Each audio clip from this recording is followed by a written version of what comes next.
ಮಾಧ್ಯಮ ಸಂವಾದದಲ್ಲಿ ಸಾಲ ಮನ್ನಾ ಸೀಕ್ರೆಟ್ ಅನ್ನ ಸುಮಲತಾ ಅಂಬರೀಶ್ ಬಯಲು ಮಾಡಿದ್ದಾರೆ. ರೈತರ ಸಾಲ ಮನ್ನಾ ಅಸಾಧ್ಯ ಅಂತ ಆರ್ಥಿಕ ಇಲಾಖೆ ಕಾರ್ಯದರ್ಶಿ ಹೇಳಿದ್ರಂತೆ. ನೌಕರರಿಗೆ ಸಂಬಳ ಕೊಡಲು ಸರ್ಕಾರದ ಬಳಿ ದುಡ್ಡಿಲ್ಲ. ರೈತರ 48,000 ಕೋಟಿ ಸಾಲ ಮನ್ನಾ ಅಸಾಧ್ಯ ಅಂತ ಆರ್ಥಿಕ ಇಲಾಖೆ ಕಾರ್ಯದರ್ಶಿ ಅಂಬರೀಶ್ಗೆ ಹೇಳಿದ್ರು ಅಂತ ಸುಮಲತಾ ಹೇಳಿದ್ರು. ಸುಮಲತಾ ಮಾತಿಗೆ ತಿರುಗೇಟು ನೀಡಿದ ಸಚಿವ ಪುಟ್ಟರಾಜು, ದೇವೇಗೌಡರ ಕುಟುಂಬ ಮಂಡ್ಯ ಜನಕ್ಕೇನು ಮಾಡಿದೆ ಅನ್ನೋದು ಗೊತ್ತು, ಜನರೇ ಇವರಿಗೆ ತಕ್ಕ ಪಾಠ ಕಲಿಸುತ್ತಾರೆ ಅಂತ ಟಾಂಗ್ ಕೊಟ್ಟರು.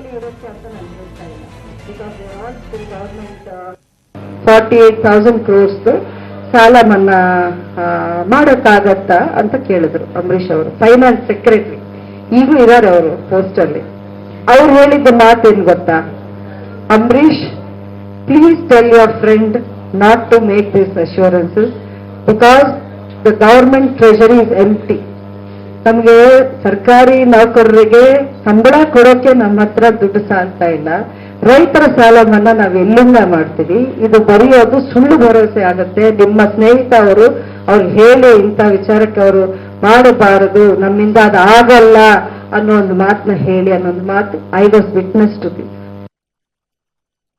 ದೇವೇಗೌಡರೇನು, ಕುಮಾರಣ್ಣವರೇನು, ಜೆಡಿಎಸ್ ನವರೇನು ಅಂತಕ್ಕಂಥದನ್ನ ಅರ್ಥೈಸ್ಕೊಂಡಿದ್ದಾರೆ. ಅದನ್ನ 18ನೇ ತಾರೀಕು ನಡೀತಕ್ಕಂಥ ಚುನಾವಣೆಯಲ್ಲಿ ತೋರಿಸ್ಕೊಡ್ತಾರೆ. ಅವತ್ತು ಆ ಅಭ್ಯರ್ಥಿಗಳಿಗೆ ಈ ಜಿಲ್ಲೆಯ ಜನ ಏನು ಅಂತಕ್ಕಂಥದ್ದು ಅರ್ಥ ಆಗುತ್ತೆ.